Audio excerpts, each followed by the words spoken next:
We sound good. Okay, let's get it started. Let's get it started. Good evening, ladies and gentlemen.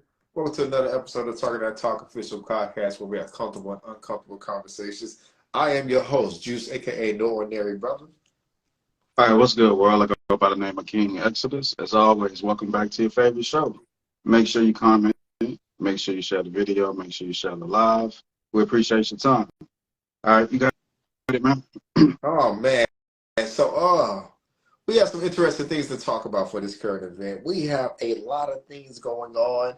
I don't know whether to just call it a relationship situation or um the attack on the brothers, man. So right now we got a situation that's going on with Tiger Woods, right? Tiger Um, Woods. Tiger Woods wanted to leave his girlfriend, ex-wife, girlfriend. I believe it was the girlfriend. I could be wrong. No problem. But the way he did it was not as a real man would, right? Basically, Tiger Woods had planned a certain trip for a woman to basically they was gonna go out and do something of that nature. When she came back, she found out all her stuff been packed out of the house. It was time for her to move. But she said, you know what? I'm gonna sue this man for this type of situation. Basically lied to him. That court case got threw out. So now she's saying, you know what? I'm gonna sue him for sexual assault. Ain't that crazy? You didn't win the first case for trying to take him to court. So now you want to backdoor and take the man for sexual assault. Now, I'm gonna say something. It's gonna be a little controversial, but hey, like I said, it's comfortable or uncomfortable conversations. We see this happen a lot. If things don't go uh, a white woman's way, for some reason, the next thing is to go the sexual assault way.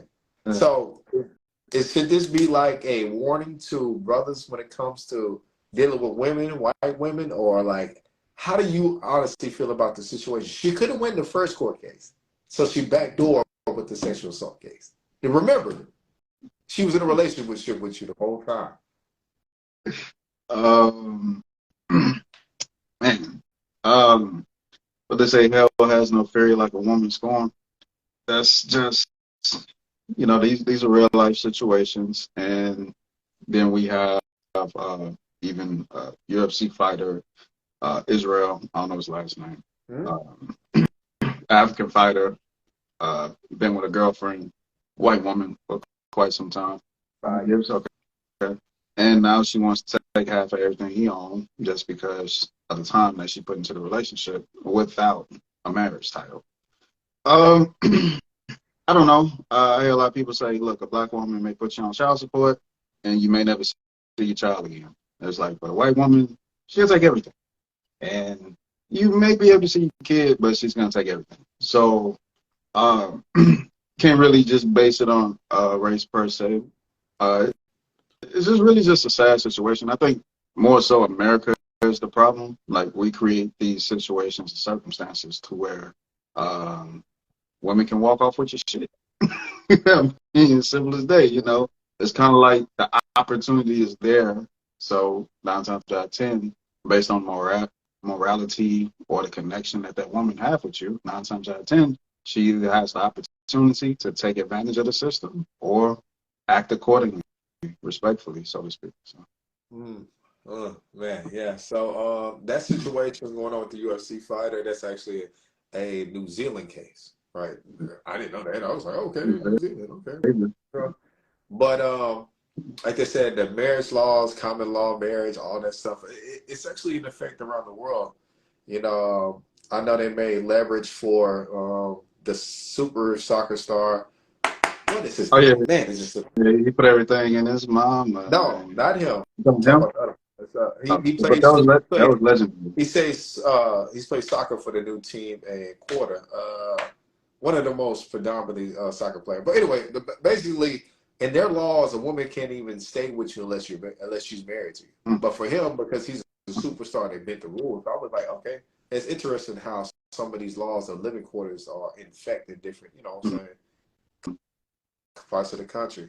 Now, I am a big believer in, listen, it's amazing that one of the statements the woman made about the UFC fighter was like, I helped him train in order to be the man he is today. I was like, no, man, you could take, how you going to help him Yeah, train? You the could take one hand is punch. on.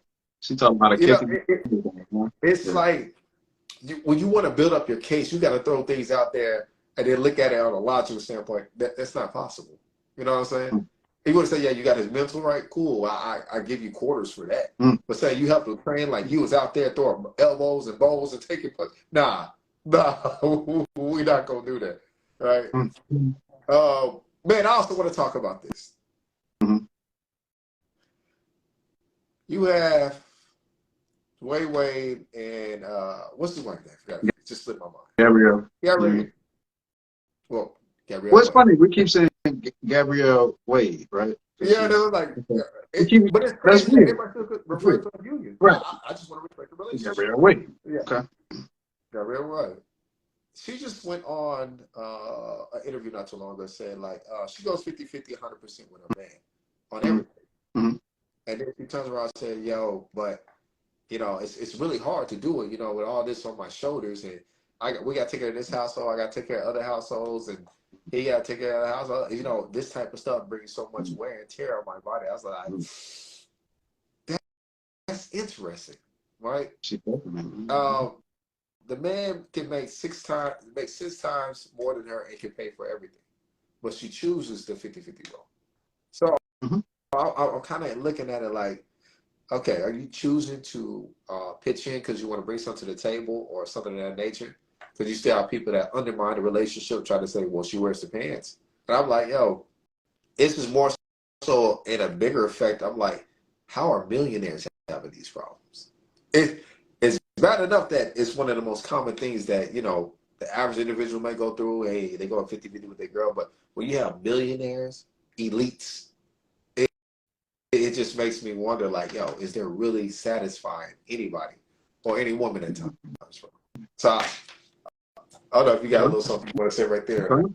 I like that. It goes back to what we say. Look, money don't make the person. Money necessarily doesn't always upgrade or change the person's mentality or thinking and what they're attracted to. You know what I mean? Like, to each his own. Everybody's different. And we don't know why she chooses to go 50-50. Apparently, she does show a little bit of masculine energy, not just from this relationship, but from a previous marriage. But it just goes to show that we can't continue to say, if the man does this, she's going to automatically do that, because that's not subjective and based on every single relationship. That's just what we say. So what we say all the time, you never really know how you're going to respond until you're in that situation, in that position. So like I said, to each his own, you know. We can't really base it on money. Just as much as wealthy men, the top tier men, top 5%, top 10% men get married, well, they also get divorced, like regular people. Yes, they do. So, hey, you know, it really just depends on you and your partner. You know what I mean? Oh, man. I'll throw out another thing. Taking somewhere else. Doing my studying, I believe yesterday, and I was like, okay, cool. Microsoft did a business acquisition with Activation Blizzard. For those who don't know, they create games like Call of Duty, things of that nature. And they also have like a thing that they're doing with the cloud space to where, let's say your friend come over to your house, you don't have a game on your console, bet he log into his cloud, boom, he could, now y'all can play that game within his cloud storage. It don't have to be exactly on your console, so to speak. So it's just little things like that. You know what I'm saying? We always got to talk about how businesses continue to acquire other businesses and move forward and produce some better products to the consumers, so to speak. So that's that. Well, Apple's just doing what Apple does, and that's what we call being a titan and dominator. I talked about it before. I said it to X. I said, listen, anywhere Apple has a setup shop or where they get materials from, they're going to now put a brick and mortar into place just to make sure it can thrive in those areas where in other areas things are getting cut down. I need a new profit margin, so I need to set up shop in another place where money can generate. So we got to always understand that. Set up shop anywhere you can bounce back income when you're losing income somewhere else. Or what they usually do is just close down that location. So, oh, man. Look. One more thing I thought there before we close off on the current events and everything. I just want to say, we shouted out Apple, because you brought up Apple, for opening up the new service to where you can open up a savings account with Apple. And we talked about how they generated like $1 billion within 4 days, right? But what a lot of people don't pay attention to is Goldman Sachs is the actual bank behind them that allowed this to be possible, right? It's not saying Apple didn't have the currency to make it happen, but Goldman Sachs is the bank that's making it happen. So it's power within checking the ego and not having to market your name on everything that you're invested into or everything that you're partnering with. So they didn't say Goldman Sachs and Apple. They say, hey, look, Apple can take that. They got billions of people that buy the product. They loyal to that. Only thing I need to do is put down the money to generate this thing and make it possible, make it tangible, and cool. We get ours, and nobody has to know it unless you read and study. So that's just, you know what I'm saying, a little motivational spiel. When you're making moves and you're becoming a better person and you're getting involved in business, don't feel a necessity to promote everything as if it's your own. I talk about it all the time. Shit, I'm I a black talk man. about it all the time. Yeah, I'm a black man. I would love to own, you know, a nail tech place. You know what I'm saying? Women can come get their nails done. Da da da. Look, I want to have Chinese people working there, give you the same things that make you think, oh, this is a typical nail place. Because when you go there and you spend money and you pay these high prices to Chinese people, you don't care about the price. A lot of times you really don't care about the service. It's just so natural to you to buy this service from these groups of people, right? No one has to know that a black man owns the place. And I don't have to put anything on there to let you know that. So that's just word to the wise. You know what I'm saying? You want to, you know what I'm saying? You want to be able to maneuver throughout the world without doing business within your ego 100% of the time. It benefits you sometimes to not be on the forefront of all your deals. So you got No, it's 100% fact. I talk about it as a son. Sometimes you should be the face. Sometimes you don't need to be face. If somebody has a better uh, chance to, somebody has a better influence or the better image, it's better to let them do it than to have yourself, right? One of the earliest stages of power, you had Ghost trying to step in government positions, and he kept on trying to give speeches, and he kept fucking up. You know what I'm saying? He wasn't prepared for that yet. He was already going through some turmoil. He was drinking heavily and doing that, but he kept trying to step up to the plate, and it was causing the polls to lose. He was losing. So, but eventually rose up. But like I'm saying, like sometimes the people have the influence, let them do it. Because put it like this: if Goldman Sachs was like, "Hey, Goldman Sachs funded Apple," people would look at Goldman Sachs and be like, "Yeah, but you remember what a Goldman Sachs did here, here, here, here, here?" They understood the repercussions. Like, wow, y'all saying that? Just, hey, Apple, go ahead. We'll just lend you the money. OPM. But yeah, all right, let's go ahead and get into the subject, man. Let's go get into it, y'all. so. Is Ja Morant the problem? This is the question that just hit me out of nowhere. Of course, we know he is the problem, but is he really the problem? All right. So you have layers to conversations. You have layers to things. Of course, he's the person that's making all these decisions, mistakes, right? He's the person that feels a necessity to pull out his gun while he's jamming NBA YoungBoy all the time. And it's like, okay, cool. We can look at the person and we understand clearly he's doing it. No one's making him do it. But what are the environmental factors? What are the factors in play in totality? So this is not just a black man just being reckless and stupid for no apparent reason at all. I've heard some people speak on it and they like, look, he may have mental issues. We don't know. But clearly, just growing up being a black man within the current society, I feel as though we're the only race of men that feel as though we have to portray this particular image of being tough, being gangster, being hard. If you test me, I have to physically cause damage to you. I can't just take it to court. You know what I'm saying? I can't sue you. I can't call the police. I can't do any of these types of things. I have to physically engage with you in violent actions. So it's a correlation with how black men deal with their entire lives, stereotypes and violence. There's definitely a connection. So brings us to the conversation. Is Ja Morant the problem? So for those who don't know, last season, Ja Morant had multiple events going on. In one particular event, he got into a situation, an altercation with a young guy that works at Foot Locker or Foot Action or something like that, a sneaker store. And his mother was the person that had the problem with this individual. So what did she do? She called Ja. Ja pulled up with about eight or nine of the homies. They, you know what I'm saying, try to fight the guy. That doesn't work. So he ends up getting into an altercation with the security. So that happens. Police reports are made. Then we take it further. He had an incident with the Indiana Pacers, I believe, to where they had some type of disagreement. And, you know, him and his boys put them red beams on their bus or their cars. All right, another altercation. So then we have the altercation with the 17-year-old kid over a basketball game. They had a fight. He pulled out his gun. Taking you further, we had the incident in the strip club to where he was on IG Live with the gun. Now, out of all these incidents, he got suspended for 8 games. All right, he was still able to come back and play in the off season. So here we are after all these things have transpired. A couple months later. Yeah, not even that long. Not even that long. It's like the next day. He gets on IG Live, him and his homie in the car, jamming NBA Youngboy, and he feels the need to pull out a gun again on IG Live. So here we are. We'll discuss the consequences, possibilities of what can transpire, what can take place, and try to bring this into a conversation to where we can just really compare this to black men in general. Like, what is the problem? Is Ja the problem? So you got it. Oh, man. I talk about this all the time. There's activation points in our lives, right?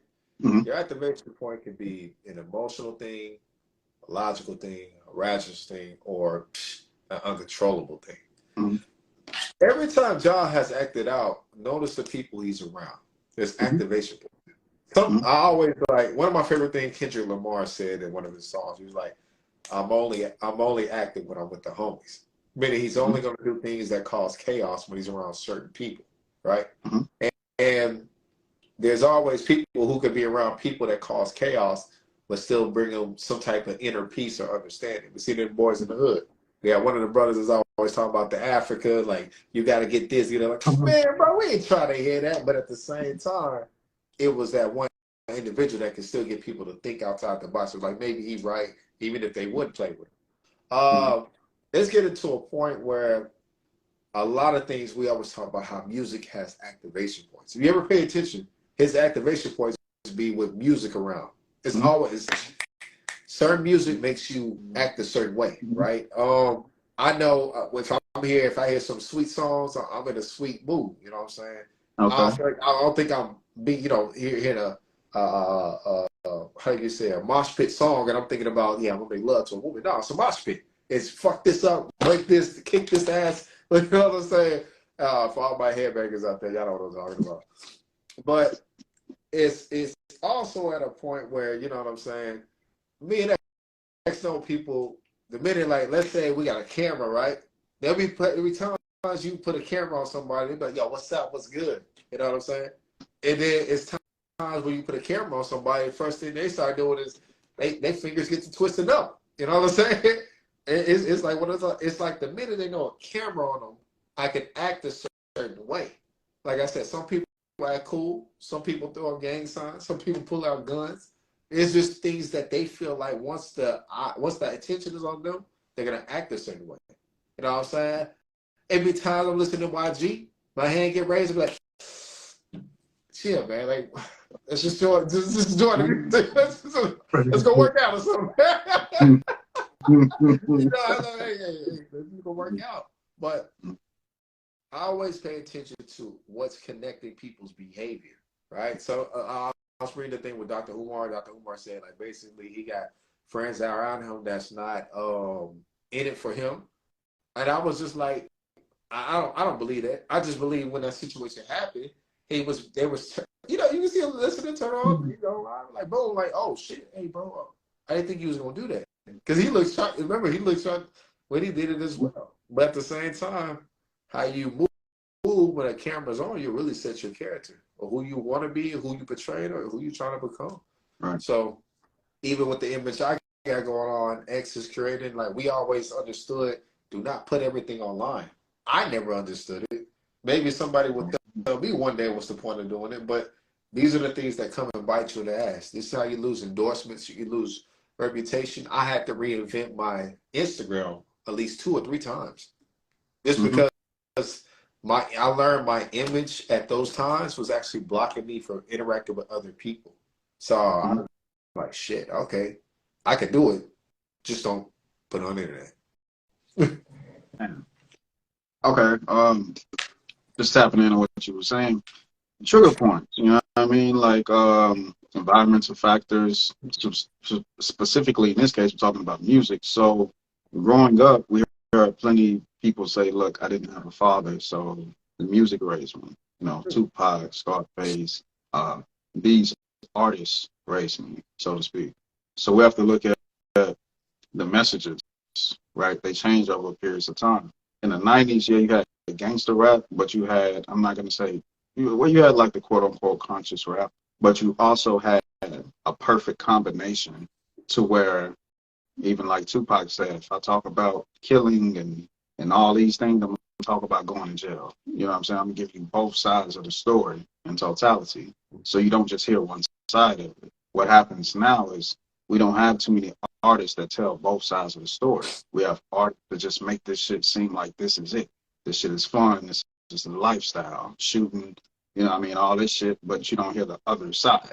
Even artists like King Von, you know what I'm saying? He was really talking about shit that he did, but he also made songs like, hey, you don't want to be me. I went to jail. I did this. I ain't see my kid. It was hard. Da, da, da. Like, he gave you both sides, even though he pumped up the whole, you know, drill music side as well. He still gave you a complete story. So it's just not blaming NBA Youngboy, you know what I mean? But even NBA Youngboy did an interview and he was like, look, I wish I wouldn't have said certain things that I've said. I know I played a destructive role within society. So sometimes, even as an artist, even if your message is delayed perfectly, you still have to know that once the message goes out, it's out. However somebody takes it is how they take it. You know what I'm saying? You can put out a Ice Cube. You can put out a song like, you know what I'm saying, and you're saying I'm only telling you what I see, but the listener may not pick that up. They might hear it and say, I'm finna go do that shit. You was expressing yourself, trying to raise awareness, but the person that's listening is using it as motivation to do what they want to do with it.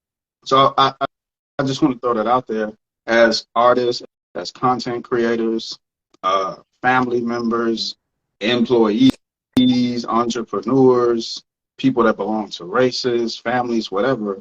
We just have to have a more conscious awareness of what we say and do and how the next person is actually picking up what we're saying. You know what I mean? So you just have to be conscious of the image that you're putting out there because you never know how the listener or the person that's observing you is taking it. They're taking it literal. You might not mean it literal. Another place I could take the conversation is self-worth and self-value. I feel like for Black men, we have to feel like we're worthy to be successful. You know what I'm saying? A lot of us become successful and we're still in awe. Like, how did this happen? I ain't supposed to be here. No, you are supposed to be here. This is why you're here. You worked for this. You sacrificed for this. You hustled for this. You beat the odds. You belong here. Now let's find out how we can serve a purpose once we reach that particular level. But if you're having survivor's guilt, all these different types of things that can trigger you in a negative way, we're going to be in a position to where we're going to resent the same success that we worked so hard to get because you don't feel like you're worthy of it. You throw it away. You know what I'm saying? So even a relationship talk. Let's say a woman gets into a relationship. You finally get the man you want, not 100%, because y'all list as long as shit a lot of times, but let's just say you finally come across this person with the potential. This is it. You can really grow here. You self-sabotage because you feel like there's something here telling you this shit just can't be right. Something got to be wrong. Let me pick up this phone. Let me go through something. I gotta find something wrong. Let me self-sabotage. You know what I'm Let me saying? self-sabotage. Hey, put the phones down. But that's another conversation, respectfully. But I would just simply say, like, don't self-sabotage because you don't find value in yourself to be in a position that you're at. And I think that's something he probably struggling with. I don't know. Maybe he can't believe that he's this person with this status, top 5, top 10 NBA player. Who knows? So make sure you got self-value and self-worth. You got Man, story time, man. I remember 50 Cent was talking about the minute he blew up, he was still in disbelief. He was on tour, and he basically had a groupie waiting on him. And the situation that happened, he was like, hold on for a minute. He went to the bathroom. Now, he went to the bathroom, and he was jumping with excitement. He's like, damn, do you see that? You see how bad she is? Like, that's me now. You know what I'm saying? Like, motherfuckers know who I am now. You know what I'm saying? So he went out the bathroom. He did what he do. And then he said later on, it hit him. He said, listen, I understand my fluids in position now because of who I am. I understand why people are gravitating to me because of the money, the status, and who I am. So I quickly understood what I was getting myself into, what I was doing with music at the same time. I was like, damn, he was very self-conscious early on. That's why he was when he got in the game, he started making a way of, okay, I got to get out the game. Already, I said, damn. So, some people always talk about once they get in the game, they're going to do this until they actually get their foot in the door. And it's like, oh, well, all right, what do I do? It's a whole different thing that actually is taking place once you finally are in that position. Like, I talk about this all the time. I said, look, King Von, you got King Von, you got Ja Morant, you got the baby. You got the baby. You had, you know what? I almost said Nipsey, but I think Nipsey became self-conscious enough to know what he was doing and wanted to leave the environment alone, but he felt like he couldn't leave the environment alone. That's just how it happened, like in my eyes, because he still wanted to feed his community, no matter if he was still there or not. In fact, it got so bad to him when he left the community that he said he had to start walking around with security guards, and he's from that same territory. But to get back on topic is sometimes people are in these positions of influence or power and it doesn't constantly resonate with them 100%. They still feel like they can do the same shit they were doing. Then they start realizing it's catching up to them. We had, what's his name? NLE Chopper. NLE Chopper came up with a whole interview. He was like, listen, I'm no longer rapping about violence and guns. We're going to get people on meditation, drinking water, taking, what is that stuff called? The minerals. What was that called? Sea moss. He was all on that. But later he went right back to the same shit. Because they start realizing sometimes like what they once did is what they have to stick with in order to stay relevant. So, but in Ja Morant's situation, I was just like, bro, from his background, constant interviews, you got people bringing up, like, bro, he never had to go through any of those scenarios or situations. He just chose to be Ja. You know what I'm saying? I pray that the man don't lose everything he accumulated. You know what I'm saying? I had a conversation with X. I was like, bro, it'd be sad if the brother loses everything that he's going after. But then again, sometimes it takes a man to lose everything to find out like who the real people are around him. You know, I don't want Dave Chappelle to pop out of nowhere and be like, "Where's Ja?" That was off one of his stand up, y'all. Man, another thing that he did that struck me is threw up neighborhood crip during a basketball game. And it sparked another conversation. People was getting interviewed, and it's sad, but it's an fascination with black men and things that cause death. Right? The culture is have a bunch of sex with a bunch of women. That's life. Make money, but below it. That's life. Not so much focus on your health. Eat whatever. Right? Drink alcohol, smoke weed. Now people is like pushing popping pills, like drink lean, like everything is it trickles down to a death culture, right? What brings us to a death or demise faster? That's the road that we choose. So it's like once again, you got a potential to make $200 million. Why would we even form this relationship with gang members or even having a gang mentality? We see it in artists like Chris Brown, like a lot of these artists climb their way to success and then join the gang. And I don't understand it, or even be around that type of environment when you have people that come from that that's doing everything to escape. But you do have the lost that gave up a long time ago. So they're like, fuck it, I'm gonna die here. I'm gonna die doing this. So it is what it is. I can accept that. These are the people you don't want to be around. Trust me. When they just accept that this is it, yo, they don't. Going to jail, death, none of that means nothing to them because they already accepted it. So their willpower to become intelligent, to transcend, to do whatever, it's just not there. So it's just amazing that we have people that step into positions in life that we can only dream of. The average person, the average white male makes about 50 some odd thousand a year.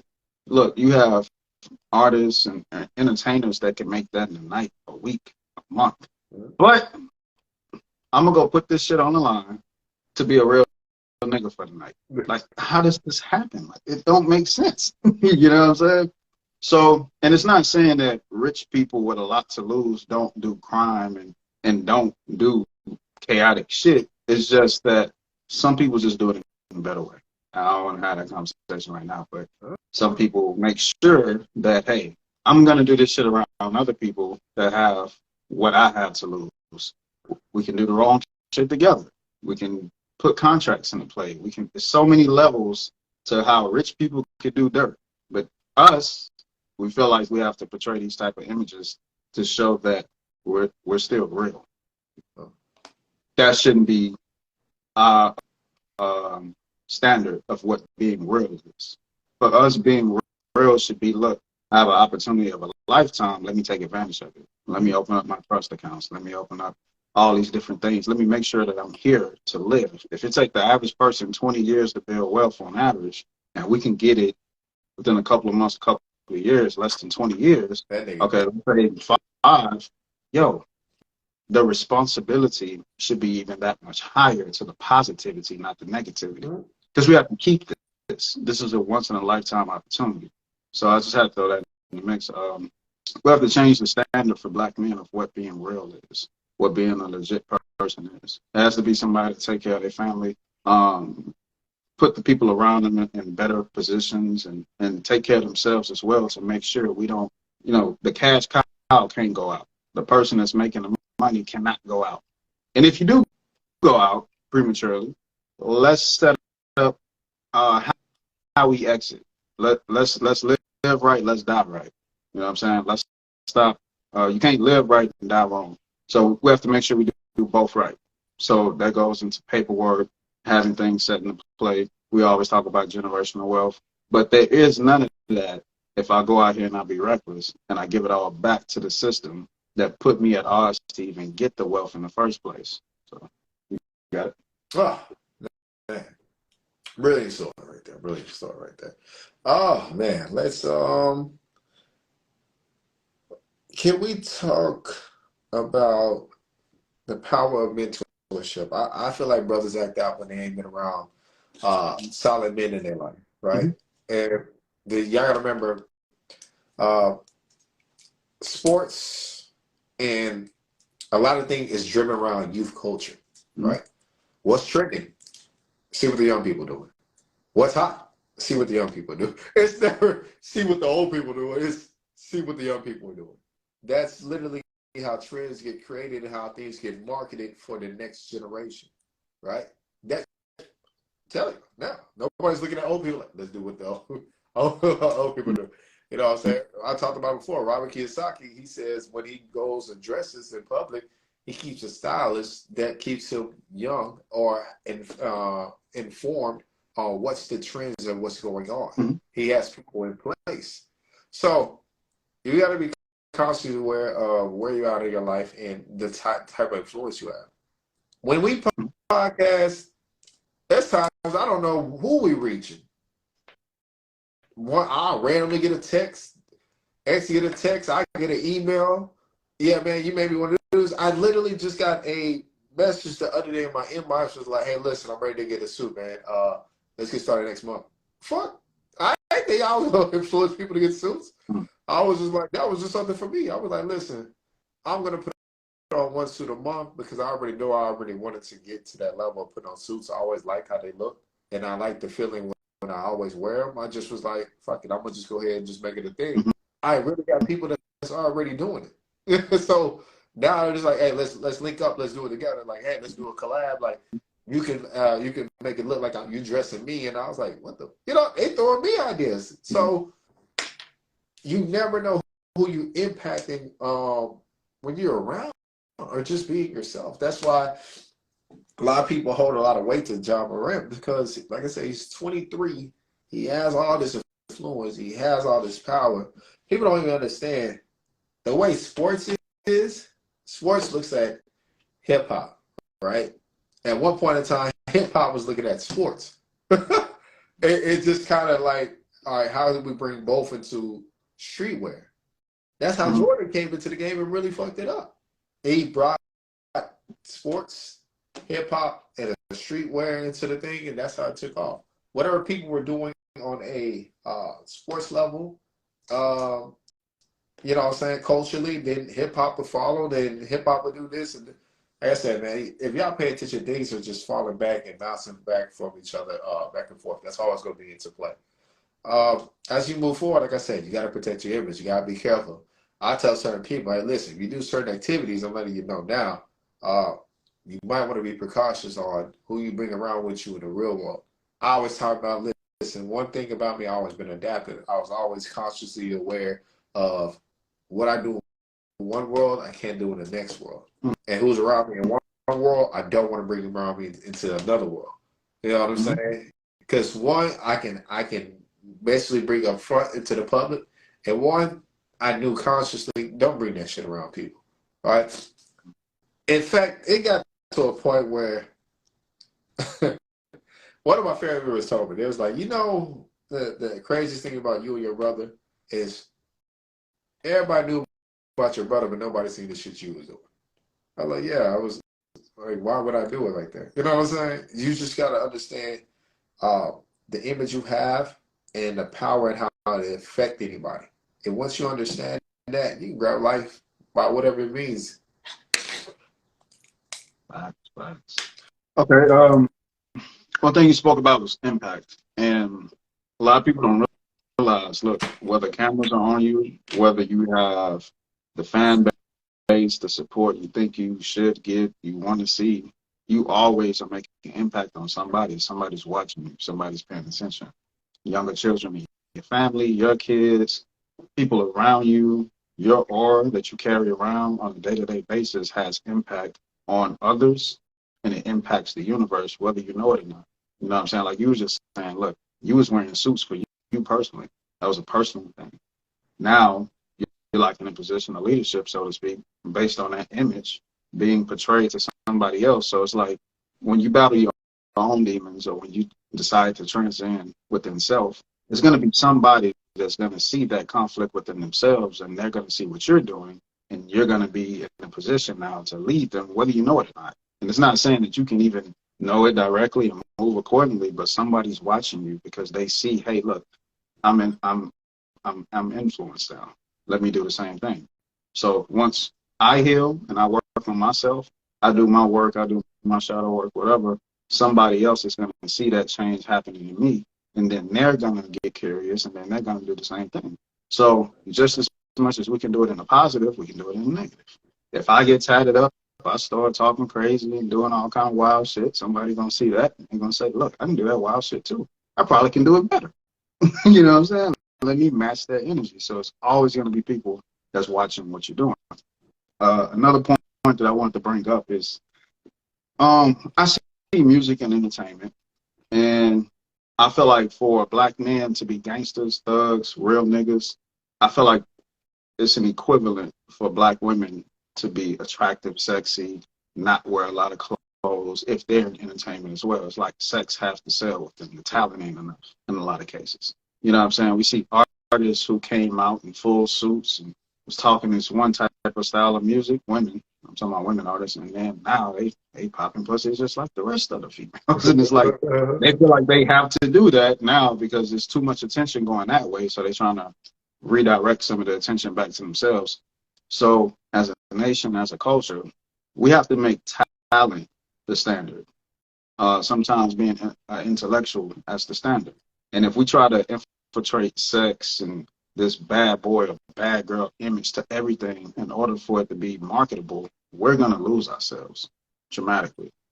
So a lot of people, Tupac got the Dear Mama thing out, pretty interesting show. And it is crazy because it's like, yo, you're seeing more about Black Panthers than you're kind of saying about Tupac. This goes to show what he came from and what he portrayed in order to become that artist. He couldn't just come out and take the Nas approach. I don't think that would have worked for him. No, So everybody's different. right. So like you just said, everybody's different. So Common came out in the 90s. How the fuck did he come out with that style in the 90s and stick to it and never flip the script? And then he was able to transition into movies and everything else. Sometimes he might do a little music with some hard beats to it, but he still sticks to his style. It's like sometimes we think being big is being big at the highest level and having the most obvious impact. Of course, shit, you know, Common probably won't sell as many Black Thought may not sell as many concert tickets as the Baby or Lil Baby. Who cares? Okay. Right? The people that come to your show and support you and connect with you, you're having your impact with them, and they're still supporting you. That's all that matters. You're poor baby. Who cares if you have 30 million people following or consuming the product? 3 million consumers is good enough for a lot of us. We probably would never make 300 million people even know who the fuck we are. So we just have to be careful how we scale everything, and we don't have to always be negative in order to sell. So you got it. Oh man, I was just thinking about Common, man. I was like, well, Common only showed like 2 times. When he had a little beef. That's it. You know, he's like, oh man, I got to pick it up, man. That's it. Only like 2 times. He had the Canadian dry comment and his drink. And what was that? The bitch in you. That was it. Well, He went right back to he had a little beef with Ice Cube back in the day. said. It's called the bitch in you. Yeah, he said a little bit days where you can't step the copper but a fuse. But man, this is not even a long episode, just to keep it honest with y'all, man. What I said this. I said this before, say it again. Do you believe he's gonna have to come with a different image in order to get back in favor? Yes, at this point, yes. Do you image wise, what do you think they're gonna market to? Because this also goes with talked about this before. This goes with the law of 48 laws of power. Time. Sometimes you really have to reinvent yourself and make people believe like you're a different person. If you do it too fast, we know you're a con artist. But if you do it genuinely over time, you look more believable. So I don't know I don't know how many games he's suspended for now, but like I said, it's no different from a man getting caught cheating, and then he said, "Baby, I ain't gonna cheat again." And he fired the bedroom with a woman a month later. So I'm thinking to myself, like, I think if he's gonna redirect his image, I think they're gonna have him on campaigns, foundations. He's gonna have to cut them dreads. I can see that now. I can see that now. They're gonna target the hair. I'm telling y'all, they're gonna target the hair. Yeah. He's gonna wear slacks or suits just for a couple interviews. He's gonna have to clean up real nicely because I gotta remember, even though these are sports players, they're still employed. Otherwise, if he wasn't employed, the league wouldn't be able to do what they're doing right now. See, when you take high-paying jobs, high-position jobs, your life is monitored on and off the field, in the office and out of the office. This is why you maintain your positions or you lose your position. This is the example. No matter how much he's getting paid, they say, "Hey, listen, cut him off. He ain't learned his lesson yet." Yeah, he like endorsements too? Yeah, get rid of the endorsements too. All this is about branding. That's why they look for people who best fit an image, right? I was watching, not to be long with them to do this, I was watching some political stuff. And I remember they were talking about the image of the political candidates. One person said, this person has the image, hands down. The look, he's handsome, he's tall, he has nice teeth. But this guy has the best smile. He said, in politics, what do you see mostly? The great image or the best smile? I was like, that's interesting.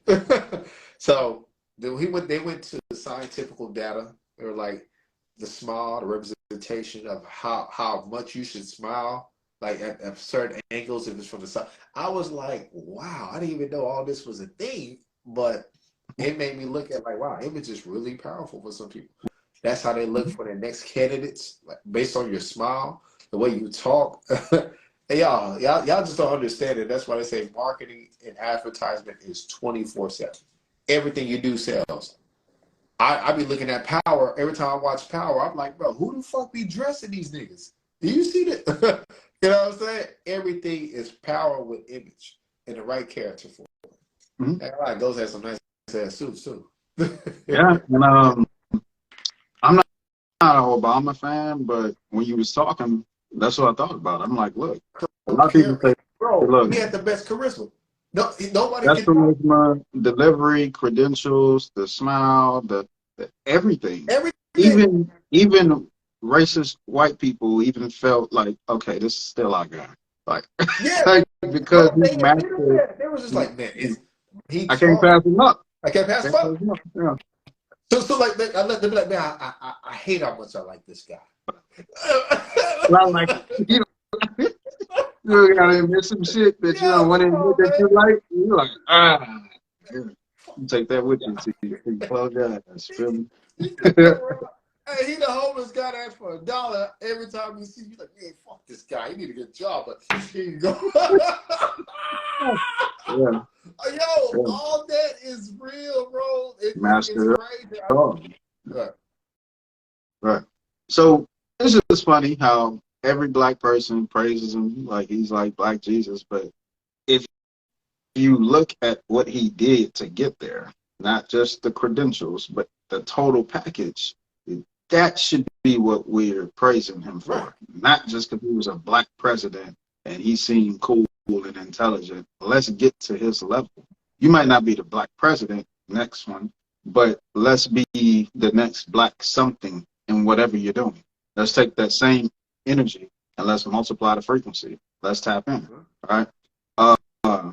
Another thing I will say that struck me with Ja is sometimes family works against you.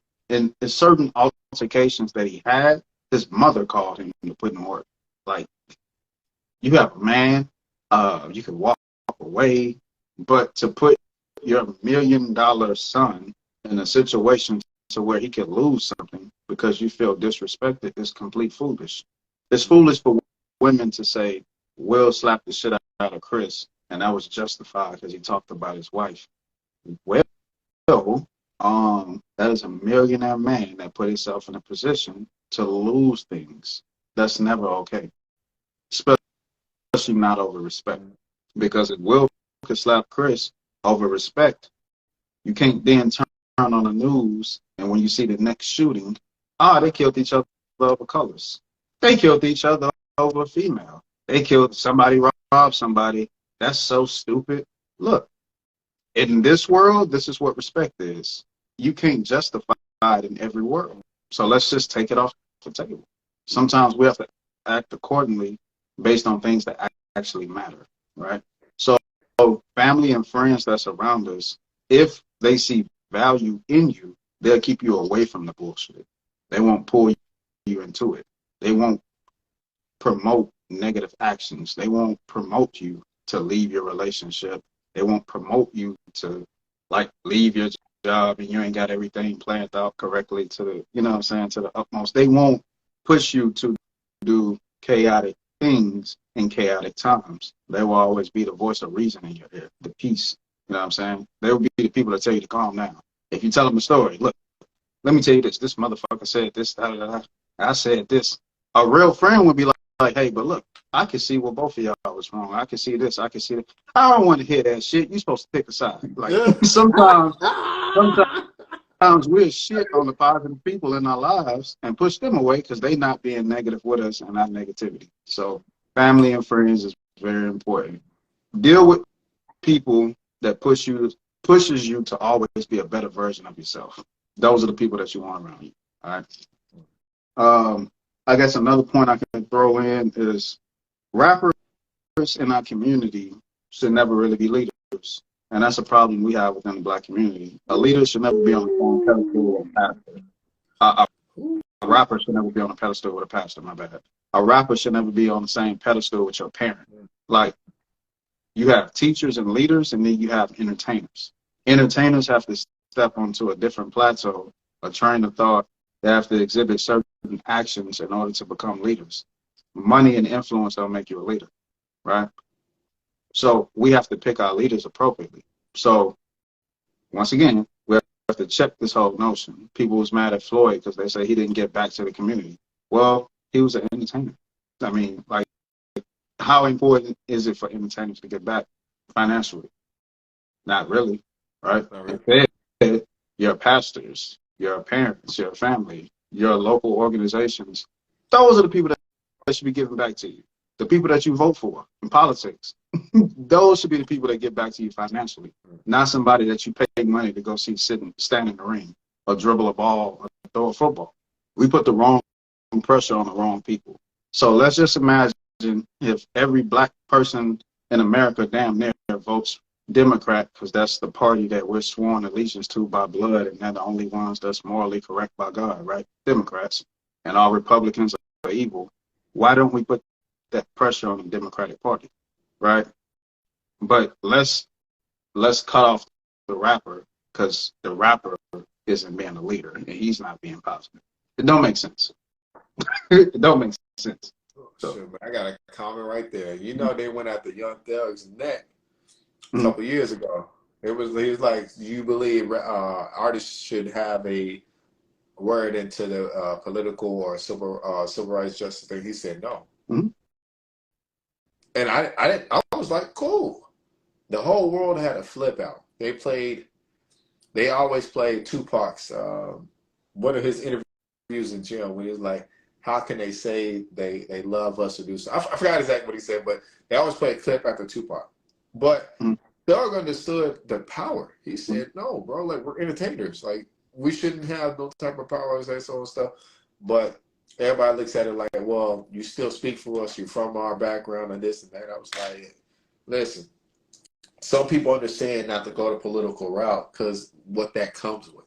Why you think people like to stay in their lane? Floyd don't even say, what he say? He don't say, I'm not African American, I'm American. I was born in America, I'm going to die American. He don't see colors. He sees dollar signs, he sees opportunities, he sees chances to make wealth. Like, everybody's American version is not the same. That's why you can always see like, yo, America sucks from one person, America's good from one country, and if somebody like, hey, America's exactly what you make it. Oh shit, I almost kicked my thing down. Woo! But that's all I got right there. I agree to wrap it up. My last 2 points. We have to be aware of the school to prison pipeline that we face as Black individuals, Black males in particular. It's like if you come from poverty and everything within that path will lead you either to a demise or incarceration, right? And then you have people that may not go through that experience, but somehow they still get attracted to an early demise or incarceration. It's a marketing tool. We talked about the hip-hop community, how the music changed. At first it was conscious. People were saying, peace Allah, peace God, everything. In early hip-hop, you had mores, you had consciousness, right? And then it flipped to the whole gangster rap thing, to where you have record labels that's endorsing like private prisons. So they're going to get paid on both sides. They're going to promote the artist that's going to put you in jail, and then they're going to invest into the prisons that the artist put you in. They went on both sides. And then let's say if the artist do get killed because he really make a mistake or he really about that shit, guess what? They got insurance policies on the artists as well. Right. So the artists could die, bro. They're gonna benefit 3 ways. Tell people that all the time. Regularly got life insurance policies. Some of the companies you work for got life insurance policies. Y'all really just study over what you sign. Yeah. So that's another thing. So hey, listen, Mhm. hey, All right, so we just gotta be careful, be aware. Last thing I'll say for the fellas is be careful about the type of women that you date. Um, the type of woman that you dating, the type of women that you just having sex with, if you're doing your thing. back it up. Um, these type of things can impact how you move accordingly within your personal life. If you have women around you or a woman around you that's telling you you can be the best version of yourself, let's say she's business oriented, let's say she's living her life on a particular standards, right? That's going to simultaneously put you in a position to where you're going to follow that trajectory at some point in time. Let's just say you're both on that type of time, even better. It's going to be harder to leave this type of woman, go out and do some chaotic dumb shit, and come back home with that energy. It ain't going to mix. You know what I mean? We talk about Nip all the time. We won't take enough time to talk about Lauren, right? The impact that she had, books that she put them on, all these different types of things. So you want to pick your mates accordingly. You can't want to be the highest version of yourself, but don't pick your partners appropriately when it comes down to dating women and engaging in sexual activities. So Back it let's back. make sure you pick that right. Maybe that can help you out. Mm. Yeah. So for my comment is definitely be conscious enough of what you're doing All when point, you, man, good point. yeah, when you enter the viscous. And you know what I'm saying? That's something you got to be conscious of. So, oh man, that's All definitely right. something you want to be conscious of. All right. Some people get like I walk out this door, get cussed out here, and have some angry sex, and then I come back here and make a little love. Like, nah, it really don't function that way. I was looking at some studies they did, like in 2018. They were saying men were having better sex for more emotionally unstable women, and I was like, that ain't gonna happen for me. But then again, you look like you wanted to say something right there. Hey, man, hey, look, I'm just saying, man, hey, that crazy pussy is different, man. I'm just saying. Okay, so they should get some crazy pussy though, right? You get some I didn't crazy have some pussy. crazy pussy in my You got day. some You know what crazy I'm pussy saying? today? Yeah, in my day. You know, I've grown. Oh, okay. You You leave work cussing around the whole time on the phone. Motherfucker, you know. been there. I've been there. Oh I've no, been dang. Discipline. there. I've Discipline. been there. We all got a story. Hey, everybody got a past, man. Feel me? Yeah. Shit, man. Let me find out about her past and this shit. I ain't gonna put it past her. But anyway. Hey, but Oh needless to man. say, man, to me personally, Ja is Ja's problem, but is he the problem? No. I feel like he's a byproduct of things that, as black men that we deal with. We just got to tighten it up. We have to push ourselves to different levels intellectually. We got to read, study more, put ourselves around better people, better environments, eat better, live better. Just got to do everything better because we got a whole nother situation that we deal with that nobody else deals with on the planet as black people. So, nah, man, I don't say Ja's the problem, man. Not the problem. All right. Well, that's it, brother. Sign us off, man. All right. Talking and Talk Official Podcast. Tap into the YouTube channel. There's more content available up top. We got No Ordinary Brother. I go by the name of King Exodus. We thank you for your time, and we are out. All right, y'all. Peace.